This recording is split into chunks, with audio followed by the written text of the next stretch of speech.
ನಮಸ್ಕಾರ. ಮತ್ತೊಮ್ಮೆ ನನ್ನ ಯೂಟ್ಯೂಬ್ ಚಾನಲ್ಗೆ ಸ್ವಾಗತ ಸುಸ್ವಾಗತ.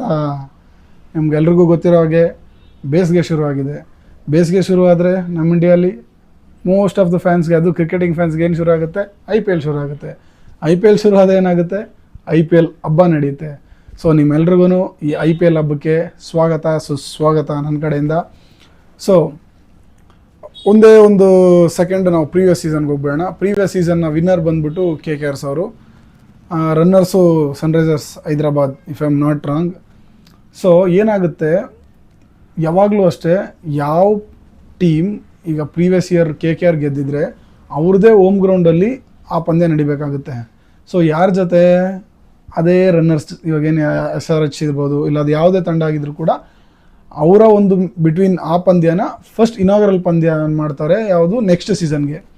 ಸೊ ಇಲ್ಲಿ ಏನಾಗುತ್ತೆ, ಈ ತುಂಬ ಗೊಂದಲ ಓಡಾಡ್ತಾ ಇತ್ತು, ಯಾಕೆ RCB ಇದು ಈ ಥರ ಇಷ್ಟು ವರ್ಷದಿಂದ ಹಿಂಗೆ ನಡ್ಕೊಂಬಂದಿದೆ, ಇವತ್ತು RCBನ ಯಾಕೆ ಇದು ಮಾಡ್ತಾ ಇದ್ದಾರೆ ಅಂತ. ಸೊ ಈ ಪಂದ್ಯ ಬಂದು ಈಡನ್ ಗಾರ್ಡನ್ಸಲ್ಲೇ ನಡಿಬೇಕಾಗಿರುತ್ತೆ.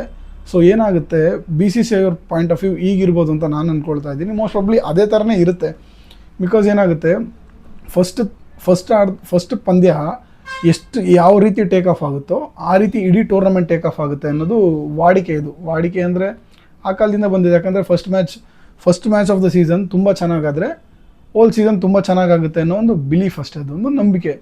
ಸೊ ಅದಕ್ಕೆ BCCI ಅವ್ರು ಏನು ಮಾಡಿದ್ರು, ಸೊ ಸ್ಟೇಡಿಯಂ ಫಿಲ್ ಆಗಬೇಕು, ಆ ಒಂದು ಅವರ ಕ್ರಿಯೇಟ್ ಆಗಬೇಕು, ಜನ ಬರಬೇಕು, ಜನ ನೋಡಿ ಮೆಚ್ಕೊಬೇಕು, ಆ ಥರ ಒಂದು ಪಂದ್ಯ ಆಗಬೇಕು ಅಂತ BCCI ಅವ್ರು ಏನು ಮಾಡಿದ್ರು, KKRನೇ ಮೇನ್ ಫೋಕಸ್ ಆಗಿಟ್ಟು RCBನ ಫಸ್ಟ್ ಪಂದ್ಯ ಆಡೋದಕ್ಕೆ ಈಡನ್ ಗಾರ್ಡನ್ಸ್ಗೆ ಮ್ಯಾಚ್ ಮಾಡಿಬಿಟ್ರು. ಸೊ ಯಾಕೆ RCB ವೈ ಅಂತ ಪ್ರಶ್ನೆ ಬಂದಾಗ, ಬಿಕಾಸ್ ಆಫ್ RCB ತಂಡದ ಫ್ಯಾನ್ ಬೇಸ್. ಇಲ್ಲಿ RCB ತಂಡದ ಫ್ಯಾನ್ ಬೇಸ್ ಅಂತ ಪಾಯಿಂಟ್ ಬರುತ್ತೆ. ಬಿಕಾಸ್ RCB ತಂಡಕ್ಕೆ ತುಂಬ ಜನ ಫ್ಯಾನ್ಸ್ ಇದ್ದಾರೆ. ಸೊ ಅದರಲ್ಲೂ ಎಸ್ಪೆಷಲಿ ವಿರಾಟ್ ಕೊಹ್ಲಿ ಇರೋದ್ರಿಂದ ಸ್ಟೇಡಿಯಮ್ಸ್ ಪ್ಯಾಕ್ ಆಗುತ್ತೆ, ಆ ಒಂದು ಅವರ ಕ್ರಿಯೇಟ್ ಆಗುತ್ತೆ. ಸೊ ಈ ಎಲ್ಲ ಒಂದು ದೃಷ್ಟಿಕೋನದಲ್ಲಿ BCCI ಅವರು ಈ ಪಂದ್ಯನ ಶೆಡ್ಯೂಲ್ ಮಾಡಿದ್ದಾರೆ ಅಂತ ನಾನು ಅಂದ್ಕೊಳ್ತಾ ಇದ್ದೀನಿ. ಮೋಸ್ಟ್ ಪ್ರಾಬ್ಲಿ ಅದೇ ಸತ್ಯ ಇರುತ್ತೆ. ಬಿಕಾಸ್ ಯಾಕಂದರೆ BCCI ಅವ್ರ ಪಾಯಿಂಟ್ ಆಫ್ ವ್ಯೂ ಕೂಡ ಅಷ್ಟೇ, ಫಸ್ಟ್ ಪಂದ್ಯ ಚೆನ್ನಾಗಾದರೆ ಇಡೀ ಟೂರ್ನಿ ಚೆನ್ನಾಗಾಗುತ್ತೆ. ಸೊ ಫಸ್ಟ್ ಪಂದ್ಯ ಚೆನ್ನಾಗಾಗಲಿ ಅಂತ ಈ ಪಂದ್ಯ ಶೆಡ್ಯೂಲ್ ಮಾಡಿದ್ದಾರೆ. ಸೊ ಅದೇ ರೀತಿ ತುಂಬ ಚೆನ್ನಾಗಿ ಮೂಡಿ ಬಂದಿದೆ ಫಸ್ಟ್ ಪಂದ್ಯ. ಕ್ವಿಕ್ಕಾಗಿ ಏನೇನಾಯಿತು ನಿನ್ನೆ ಪಂದ್ಯದಲ್ಲಿ ನೋಡ್ಕೊಂಬರೋಣ. ಆ್ಯಸ್ ಯೂಶುವಲ್ ನಿಮ್ಗೆ ಹೇಳಿದಾಗೆ ಈಡನ್ ಗಾರ್ಡನ್ಸಲ್ಲೇ ನಡೆದಂಥ ಪಂದ್ಯ ಇದು. ಸೊ RCB ಅವರು ಟಾಸ್ ಗೆದ್ದು, ನಿಮ್ಗೆ ಗೊತ್ತಿದೆ RCB ಅವರ ನಾಯಕ ಈಗ ರಜತ್ ಪಟಿದಾರ್. ಸೊ ಅವರು ಟಾಸ್ ಗೆದ್ದು ಬೌಲಿಂಗನ್ನು ಆಯ್ಕೆ ಮಾಡ್ಕೊಳ್ತಾರೆ, KKR ಅವ್ರನ್ನ ಬ್ಯಾಟಿಂಗಿಗೆ ಆಹ್ವಾನ ಮಾಡ್ತಾರೆ. ಸೊ ಇಲ್ಲಿ ಎಲ್ಲ ಹೊಸ ತಂಡ, ಎಲ್ಲ ನ್ಯೂ ಕಾಂಬಿನೇಷನ್ಸ್ ಆಗಿರೋದ್ರಿಂದ ಫಸ್ಟ್ ಫ್ಯೂ ಮ್ಯಾಚಸ್ ಏನಾಗುತ್ತೆ, ಕಾಂಬಿನೇಷನಲ್ ಟ್ರಯಲ್ಸ್ ಹೋಗುತ್ತೆ. ಟ್ರಯಲ್ಸ್ ಏನು ಮಾಡ್ತಾರೆ ಅಂದರೆ, ಕಾಂಬಿನೇಷನ್ಸ್ನ ಚೆಕ್ ಮಾಡ್ತಾರೆ. ಇದು ಫಿಕ್ಸ್ ಆಗುತ್ತಾ, ಇದೇ ನಮ್ಮ ಪರ್ಮನೆಂಟ್ 11 ಇಲ್ಲ ಇವ್ರ ಮೇಲೆ ಟ್ರಸ್ಟ್ ಮಾಡಿ ಇದು ಮಾಡಬೇಕಾ.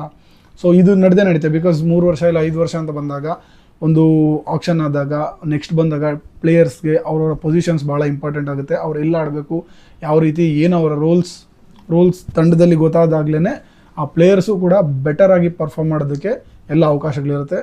ಸೊ ಅದೇ ರೀತಿ ನಮ್ಮ ಏನು ಬೆಂಗಳೂರು ತಂಡ ಟಾಸ್ ಗೆದ್ದು ಬೌಲಿಂಗ್ನ ಆಯ್ಕೆ ಮಾಡಿಕೊಂಡು KKR ಅವ್ರನ್ನ ಬ್ಯಾಟಿಂಗಿಗೆ ಬಿಡ್ತಾರೆ. KKRನ ಓಪನಿಂಗ್ ಪೇರ್ ಆದಂಥ ಡಿಕಾಕ್ ಮತ್ತು ನರೇನ್ ಅವ್ರು ಬರ್ತಾರೆ. ಡಿಕಾಕ್ ಅವರು ಬೇಗ ಔಟ್ ಆಗಿಬಿಡ್ತಾರೆ. ತದನಂತರ ಈಗ KKR ತಂಡದ ನಾಯಕ ಅಜಿಂಕ್ಯ ರಹಾನೆ ಆಗಿ ಅಪಾಯಿಂಟ್ ಆಗಿರ್ತಾರಲ್ಲ, ಸೊ ನರೇನ್ ಹಾಗೂ ರಹಾನೆ ಅವರು ಉತ್ತಮವಾದಂಥ ಬ್ಯಾಟಿಂಗ್ ಪಾರ್ಟ್ನರ್ಶಿಪ್ನ ಮಾಡ್ತಾರೆ. ಸೊ ರಹಾನೆ ಅವರು ಫಸ್ಟ್ ಪಂದ್ಯದಲ್ಲೇ ಅರ್ಧ ಶತಕನ ಕೂಡ ಪೂರೈಸ್ತಾರೆ. ಸೊ ನರೇನ್ ಅವರು 44 ರನ್ಗಳನ್ನ ಬಾರಿಸ್ತಾರೆ. ಸೊ ತುಂಬ ಚೆನ್ನಾಗಿ ಹೋಗ್ತಾ ಇರುತ್ತೆ ಪಂದ್ಯ. ಯಾವ ರೀತಿ ಅಂದರೆ, ಅರೌಂಡ್ ರನ್ ರೇಟ್ ಬಂದು 9.5 10ವರೆಗೂ ರೀಚ್ ಆಗಿಬಿಟ್ಟಿರುತ್ತೆ. 12 ಓವರ್ಗೆ 120 125 ಹೊಡೆದಿರೋ ರೇಂಜ್ಗೆ ಬಂದುಬಿಡುತ್ತೆ. ಸೊ ಯಾವಾಗ ಈ ಪೇರ್ನ ಪಾರ್ಟ್ನರ್ಶಿಪ್ ಬ್ರೇಕ್ ಆಗುತ್ತೋ ಅಲ್ಲಿಂದ ರನ್ಸ್ ಬರಲ್ಲ KKR ಅವ್ರಿಗೆ.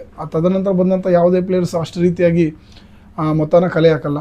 ಸೊ ತದನಂತರ ಬಂದಂಥ ರಘು ಸೂರ್ಯವಂಶಿ ಅವರು 30 ರನ್ನ ಪೇರಿಸಿ ಅಟ್ ಲಾಸ್ಟ್ ಅಲ್ಟಿಮೇಟ್ಲಿ ನಾನು ಅಂದ್ಕೊಂಡ್ಬಿಟ್ಟೆ 200-210 ಹೊಡೆದ್ಬಿಡ್ತಾರೆ, ಈಸಿಯಾಗಿ ಹೊಡೆದ್ಬಿಡ್ತಾರೆ, ಟಫ್ ಆಗಿಬಿಡುತ್ತೆ ನಮ್ಮ ತಂಡಕ್ಕೆ ಅಂತ. So but bowling department RCB ಬಗ್ಗೆ ನಾವು ಮಾತಾಡಬೇಕು, ಅದನ್ನು ಮಾತಾಡ್ತೀನಿ. 174ಕ್ಕೆ 8 ವಿಕೆಟ್ನ ಕಳ್ಕೊಂಡು 20 ಓವರ್ಗೆ 175 ರನ್ಗಳನ್ನ ಚೇಸ್ ಮಾಡೋ ಥರ RCBಗೆ ಬಿಡ್ತಾರೆ. ಸೊ ಇಲ್ಲಿ ಏನಾಗುತ್ತೆ, ರಹಾನೆ ಅವರು ಮತ್ತು ನರೇನ್ ಅವರು ಔಟ್ ಆದಮೇಲೆ ನಮ್ಮ ತಂಡದ ಬೌಲರ್ಸ್ ಯಾರೂ ಕೂಡ KKR ಅವ್ರನ್ನ ಆಡೋದಕ್ಕೆ ಬಿಡಲಿಲ್ಲ ಅಂದರೆ ಸೆಟಲ್ ಆಗಲಿಕ್ಕೆ ಬಿಡಲಿಲ್ಲ. ಎಲ್ಲೂ ಲೂಸ್ ಬಾಲ್ಸ್ ಆಗಲಿ. ಜಾಸ್ ಹೇಜಲ್ವುಡ್ ಅವರು ತುಂಬ ಚೆನ್ನಾಗಿ ಬೌಲಿಂಗ್ ಮಾಡಿದ್ರು. ಯಶ್ ದಯಾಳ್ ಅವ್ರನ್ನೂ ತುಂಬ ಮೆನ್ಷನ್ ಮಾಡಬೇಕು. ಅವ್ರು ಸ್ಲೋವರ್ ಒನ್ಸ್ ಆಗಿರ್ಬೋದು, ಅವರು ಚೇಂಜ್ ಆಫ್ ವೇರಿಯೇಷನ್ ಅಂತೀರಿ, ವೇರಿಯೇಷನ್ನ ಚೇಂಜ್ ಮಾಡ್ತಾ ಇರೋದು, ಇಲ್ಲಿ ಚೇಂಜ್ ಆಫ್ ಪೇಸ್. ಸೊ ಈ ಥರ ಮುಖೇನವಾಗಿ ಬ್ಯಾಟ್ಸ್ಮನ್ನ ಸೆಟ್ಲ್ ಆಗಕ್ಕೆ ಬಿಡಲಿಲ್ಲ, ಇಲ್ಲ ರನ್ಸ್ ಹೊಡೆಯೋದಕ್ಕೆ ಬಿಡಲಿಲ್ಲ.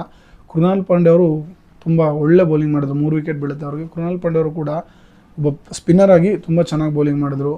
ಸುಯೇಶ್ ಶರ್ಮಾ ಅವರು ಅಷ್ಟೇ ಲೆಗ್ ಬ್ರೇಕ್ ಮಾಡ್ತಾರೆ, ಒಳ್ಳೆ ಬೌಲಿಂಗ್ ಮಾಡ್ತಾ ಇದ್ದಾರೆ. ಸೊ ಇಲ್ಲಿ ಇನ್ನೊಂದು ಆಪ್ಷನ್ ಏನಾಗುತ್ತೆ ನಮಗೆ, ಲಿವಿಂಗ್ ಸ್ಟೋನ್ ಬಂದ್ಬಿಟ್ಟು ಅವ್ರು ಬ್ಯಾಟಿಂಗ್ ಕೂಡ ಆಡ್ತಾರೆ. ಅವರು ಪ್ರೀಮಿಯರ್ಲಿ ಬ್ಯಾಟ್ಸ್ಮನ್, ಬಟ್ ಆದರೆ ಪಾರ್ಟ್ ಟೈಮ್ ಬೌಲರ್ ಆಗಿ ಒಳ್ಳೆ ಸ್ಪಿನ್ ಆಪ್ಷನ್ ಅವರು. ಸೊ ತಂಡಕ್ಕೆ ಇದು ಒಂದು ಒಳ್ಳೆ ಬೆನಿಫಿಟ್ ಆಗುತ್ತೆ. ಯಾಕಂದರೆ 20 ಓವರ್ ಗೇಮ್ ಅಂತ ಬಂದಾಗ ಎಲ್ಲೋ ಯಾರೋ ಒಬ್ಬರು ಹೊಡ್ಸ್ಕೊಂಡ್ಬಿಡ್ತಾರೆ, ಇಲ್ಲ ನಮ್ಮ ಪ್ರೀಮಿಯಂ ಬೌಲರ್ ಏಟ್ ತಿಂತಾ ಇದ್ದಾರೆ, ರನ್ಸ್ಗೆ ಹೋಗ್ತಾ ಇದ್ದಾರೆ ಅಂದಾಗ ಏನಾಗುತ್ತೆ, ಈ ಥರ ಇವಾಗ ಫಾರ್ ಎಕ್ಸಾಂಪಲ್ ನಿಮಗೆ ಸಚಿನ್ ರವೀಂದ್ರ ಅವ್ರನ್ನ ಹೇಳ್ಬೋದು. ಅವ್ರು ಚೆನ್ನೈ ಕಡೆ ಇದ್ದರೂ ಕೂಡ ಅವ್ರು ಪಾರ್ಟ್ ಟೈಮಲ್ಲಿ ಒಂದು 2 ಓವರ್ 3 ಓವರ್ ಬೌಲಿಂಗ್ ಹಾಕ್ಕೊಡ್ತಾರೆ. ಲಿಮ್ಸ್ಟನ್ ಕೂಡ ಅದೇ ಥರ 2-3 ಓವರ್ ಬೌಲಿಂಗ್ ಹಾಕ್ಕೊಡ್ತಾರೆ, ಒಳ್ಳೆ ಬೌಲಿಂಗ್ ಹಾಕ್ಕೊಡ್ತಾರೆ. ಗ್ಲೆನ್ ಮ್ಯಾಕ್ಸ್ವೆಲ್ ನಮ್ಮ RCB ಪ್ರೀವಿಯಸ್ ಪ್ಲೇಯರ್ ಆಗಿದ್ದರು, ಅವರು ಕೂಡ ಒಂದು 2-3 ಓವರ್ ಆಗ್ತಾಯಿದ್ರು. ಸೊ ಆ ಥರ ತಂಡಕ್ಕೆ ಇದೊಂದು ಒಳ್ಳೆ ಪ್ಲಸ್ ಪಾಯಿಂಟ್ ಆಗುತ್ತೆ. ಸೊ ನಾವು 175 ರನ್ಗಳನ್ನ ಚೇಸ್ ಮಾಡಬೇಕಾಗುತ್ತೆ. ಸೊ ಇದಿಷ್ಟು ಬೌಲಿಂಗ್ ಡಿಪಾರ್ಟ್ಮೆಂಟ್ ಆಯಿತು. ಬಟ್ ಇನ್ನು ಭುವನೇಶ್ವರ್ ಕುಮಾರ್ ಅವ್ರು ಆಡಲಿಲ್ಲ, ನೋಡಬೇಕು ವೆದರ್ ಏನಾಗುತ್ತೆ ಮುಂದೆ ಅಂತ. ಸಲಾಮ್ ಅಂತ ಇನ್ನೊಬ್ಬರನ್ನ ನ್ಯೂ ಪ್ಲೇಯರ್ನ ಆಡಿಸಿದ್ದಾರೆ ಜಮ್ಮು ಕಾಶ್ಮೀರವರಿಂದ. ಅವರು ಚೆನ್ನಾಗಿ ಬೌಲಿಂಗ್ ಮಾಡಿದ್ದಾರೆ, right arm fast medium. But ನೋಡೋಣ ಕಾಂಬಿನೇಷನ್ ಟ್ರೈ ಮಾಡ್ತಾರಾ ಇಲ್ಲ ಇದಕ್ಕೆ ಫಿಕ್ಸ್ ಆಗ್ತಾರಾ, ಅದ್ರ ಬಗ್ಗೆ ಇನ್ನೂ 100% ಏನು ಹೇಳಕ್ಕೆ ಬರಲ್ಲ. ಬಿಕಾಸ್ ನಮ್ಮದು ಮೊದಲನೇ ಪಂದ್ಯ ಆಗಿರೋದ್ರಿಂದ. ಬ್ಯಾಟಿಂಗ್ ವಿಭಾಗಕ್ಕೆ ಬಂದುಬಿಟ್ರೆ ಹೆಂಗಿದ್ರು ಬ್ಯಾಟಿಂಗ್ಗೆ ಬಂದಂಥ ನಮ್ಮ RCB ತಂಡ ಚೇಸ್ ಗುರಿ ಎಷ್ಟು ಅಂದರೆ 174 ರನ್ನ ಏನು ಕೋಲ್ಕತ್ತಾ ಅವ್ರು ಬಾರಿಸಿರ್ತಾರೆ, ಅದನ್ನು ಚೇಸ್ ಮಾಡೋದಕ್ಕೆ ನಮ್ಮ ತಂಡ ಬ್ಯಾಟಿಂಗ್ ಬರ್ತಾರೆ. ನಮ್ಮ ತಂಡದ ಓಪನಿಂಗ್ ನ್ಯೂ ಪೇರ್ಸ್ ಆಗಿರ್ತಾರೆ. ಈಗ ವಿರಾಟ್ ಕೊಹ್ಲಿ ಜೊತೆ ಫಿಲ್ ಸಾಲ್ಟ್ ಇಬ್ಬರು ಉತ್ತಮವಾದಂಥ ಬ್ಯಾಟಿಂಗ್ ಪಾರ್ಟ್ನರ್ಶಿಪ್ನ ಮಾಡ್ತಾರೆ. 80-90 ಆಡ್ ರನ್ಸ್ನ ತುಂಬ ಚೆನ್ನಾಗಿ ಬಾರಿಸ್ತಾರೆ. ತದನಂತರ ಫಿಲ್ ಸಾಲ್ಟ್ ಅವರು ಒಂದು ಮಿಸೇಜ್ನ ಮುಖಾಂತರ ಔಟ್ ಆಗಿಬಿಡ್ತಾರೆ. ಸೊ ಅದಾದ ನಂತರ ದೇವದತ್ ಪಡಿಕ್ಕಲ್ ಬರ್ತಾರೆ. ಆ್ಯಕ್ಚುಲಿ ಇದು ಒಂದು ಒಳ್ಳೆ ಚಾಯ್ಸ್ RCB ಅವ್ರಿಗೆ. ದೇವದತ್ ಪಡಿಕ್ಕಲ್ ಬರೋದ್ರಿಂದ left and right hand combination ಆಗುತ್ತೆ. ದೇವದತ್ ಪಡಿಕ್ಕಲ್ ಅವರು ಆಲ್ರೆಡಿ RCBಗೆ ಆಡಿ ಹೋಗಿರೋದ್ರಿಂದ, ಅವರ ಒಂದು ಪೊಟೆನ್ಷಿಯಲ್ ಗೊತ್ತಿರೋದ್ರಿಂದ ಭಾಳ ಒಂದು ಇನ್ಪುಟ್ RCBಗೆ ಸಿಗುತ್ತೆ ಇದರಿಂದ. ಮತ್ತು ಅವರು ಕೂಡ 10 ರನ್ಗಳನ್ನ ಪೇರಿಸಿ ಔಟ್ ಆಗಿಬಿಡ್ತಾರೆ. ನಿಮ್ಗೆ ಗೊತ್ತಿರೋ ಹಾಗೆ ಪಡಿಕ್ಕಲ್ರವರು ಪರ್ಸ್ನಲ್ ರನ್ಸ್ ಬಂದಿರಲಿಲ್ಲ, ಒಂದು 2-3 ಸೀಸನ್ ಬಂದಿಲ್ಲ. ಬಟ್ ನನ್ನ ಪ್ರಕಾರ ಅಷ್ಟಾಗಿದ್ರೂ ಕೂಡ ಈಗ ಈ ತಂಡದಲ್ಲಿ DP ಅವ್ರನ್ನ ನಿಜವಾಗ್ಲೂ ಏನು ಮಾಡ್ತಾರೆ, ಬ್ಯಾಕ್ ಮಾಡೇ ಮಾಡ್ತಾರೆ. ಬಿಕಾಸ್ ಅವ್ರ ಪೊಟೆನ್ಷಿಯಲ್ ಗೊತ್ತಿರೋದ್ರಿಂದ. ಸೊ ಇದು ನಾನು ಅಂದ್ಕೊಂಡಿರೋದು DP ಅವ್ರ ಬಗ್ಗೆ. ತದನಂತರ ನಮಗೆಲ್ಲರೂ ಗೊತ್ತಾಗೆ ರಜತ್ ಪಡಿದಾರ್ ಕ್ಯಾಪ್ಟನ್ ಅವ್ರು ಬರ್ತಾರೆ. ಅವರು 34 ರನ್ ತುಂಬ ಚೆನ್ನಾಗಿ ಆಡ್ತಾರೆ. ಸೊ ಅದಾದಮೇಲೆ ಅವರು ಔಟ್ ಆದಮೇಲೆ ಬರೋವಂಥದ್ದೇ ಲಿವಿಂಗ್ಸ್ಟನ್. ಸೊ ಅವರು 15 ರನ್ ನಾಟ್ ಆಗಿ ಕೊಹ್ಲಿ ದಿ ಚೇಸ್ ಮಾಸ್ಟರ್, ನಾವೇನು ದಿ ಕಿಂಗ್ ಕೊಹ್ಲಿ ಅಂತೀವಲ್ವ, ದಿ ಚೇಸ್ ಮಾಸ್ಟರ್ ಅವರು 59 ರನ್ನ ಹೊಡೆದು ನಾಟ್ ಆಗಿ ಉಳ್ಕೊಳ್ತಾರೆ. ಸೊ ಒಂದು ಉತ್ತಮವಾದಂಥ ಆರಂಭಿಕ ಆಟ ಇದು RCB ಅವರಿಗೆ. ಒಂದು ಮೊದಲನೇ ಪಂದ್ಯದಲ್ಲಿ, ಮೊದಲನೇ ಒಂದು ಮ್ಯಾಚಲ್ಲಿ ಈ ಥರ ಒಂದು ಒಳ್ಳೆ ಪರ್ಫಾರ್ಮೆನ್ಸ್ ಬರೋದು ಭಾಳ ಅನುಕೂಲ. ಬಂದಿರೋದು ಭಾಳ ಕಾನ್ಫಿಡೆನ್ಸ್ ತಂದು ಕೊಡುತ್ತೆ ತಂಡಕ್ಕೆ. ಅವರ ಒಂದು ಪೊಟೆನ್ಷಿಯಲ್ ಅವ್ರಿಗೆ ಅರಿವಿಗೆ ಬರುತ್ತೆ.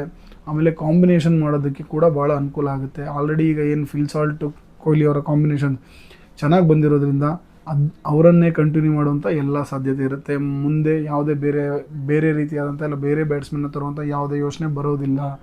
ಸೊ ಹಾಗಾಗಿ ಕಾಂಬಿನೇಷನಲ್ ಇದರಲ್ಲಿ ಭಾಳ ಅನುಕೂಲ ಆಗುತ್ತೆ. ಸೊ ಇದು ನಮ್ಮ ಒಂದು RCB ತಂಡದ ಒಂದಷ್ಟು ಇನ್ಸೈಟ್ಸ್ ಹಾಗೂ ಒಂದಷ್ಟು ಮಾಹಿತಿಗಳು. ಬಟ್ ನಮ್ಮ RCB ತಂಡ ಭಾಳ ಬ್ಯಾಲೆನ್ಸ್ ಆಗಿ ಕಾಣ್ತಾ ಇದೆ. ಈ ಒಂದು ಇತ್ತೀಚಿನ ಒಂದು 3-4 ವರ್ಷಗಳಲ್ಲಿ ಏನು ಕಂಪೇರ್ ಮಾಡಿದ್ರೆ ಈ ತಂಡ ಭಾಳ ಒಂದು ಬ್ಯಾಲೆನ್ಸ್ಡಾಗಿ ಕಾಣ್ತಾ ಇದೆ. ಯಾಕಂದರೆ ಬೌಲಿಂಗ್ ಡಿಪಾರ್ಟ್ಮೆಂಟ್ ಭಾಳ ಚೆನ್ನಾಗಿದೆ ಈ ಸಲ. ಜಾಸ್ ಹೇಜಲ್ವುಡ್ ಅವರ ಪರ್ಚೇಸ್ ಆಗಿರ್ಬೋದು, ಭುವನೇಶ್ವರ್ ಕುಮಾರ್, ಕೃಣಾಲ್ ಪಾಂಡೆ ಅವರು ಸ್ಪಿನ್ನಿಂಗ್ ಆಲ್ರೌಂಡರ್ ಆಗಿ ಕೂಡ ಇವಾಗ ಇದು ಮಾಡ್ತಾರೆ. ಅಂದರೆ ಸುಯೇಶ್ ಶರ್ಮಾ ಒಂದು ಲೆಗ್ ಸ್ಪಿನ್ನಿಂಗ್ ಆಪ್ಷನ್ನ ತಂದಿರೋದು. ಬಿಕಾಸ್ ಚಿನ್ನಸ್ವಾಮಿ ನಿಮ್ಗೆಲ್ರಿಗೂ ಗೊತ್ತಿರೋ ಹಾಗೆ ಭಾಳ ಒಂದು ಚಿಕ್ಕ ಗ್ರೌಂಡ್ ಆಗಿರೋದ್ರಿಂದ ಇದು ಭಾಳ ಒಂದು ಒಳ್ಳೆ ಮೂವ್ ಅಂತ ನಾನು ಹೇಳ್ತೀನಿ. ಸೊ ಇದು ತುಂಬ ಬ್ಯಾಲೆನ್ಸ್ಡಾಗಿ ತಂಡ ಕಾಣ್ತಾ ಇದೆ.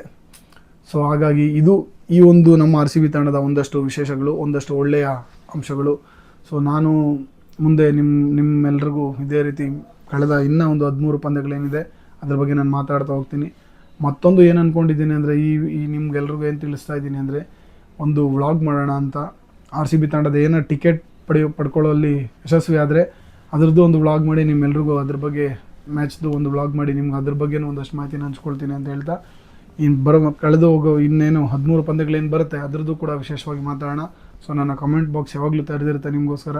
ಸೊ ನಿಮ್ದು ಏನೇ ಅನಿಸಿಕೆಗಳಿದ್ದರೂ ಕೂಡ, ನಿಮ್ಗೆ ಏನೇ ಇನ್ಪುಟ್ಸ್ ಇದ್ದರೂ ಕೂಡ ದಯವಿಟ್ಟು ತಿಳಿಸಿ. ಹಾಗೆ ನಾನು ಯಾವಾಗಲೂ ಹೇಳ್ತಾ ಇರ್ತೀನಿ, ಲೈಕ್, ಶೇರ್ ಮತ್ತು ಸಬ್ಸ್ಕ್ರೈಬ್ ಮಾಡೋದನ್ನು ದಯವಿಟ್ಟು ಮರಿಬೇಡಿ. ಇದೆಲ್ಲ ಮಾಡಿದ್ರೆ ನಮಗೂ ಪ್ರೋತ್ಸಾಹ ಬರುತ್ತೆ. ಸೊ ಇದು ಇವತ್ತಿನ ವಿಶೇಷ. ಸೊ ಇಲ್ಲಿಗೆ ನಮ್ಮ ಇವತ್ತಿನ ಒಂದು ವಿಡಿಯೋನ ಮುಗಿಸ್ತಾ ಇದ್ದೀನಿ. So thank you so much. Bye Tata.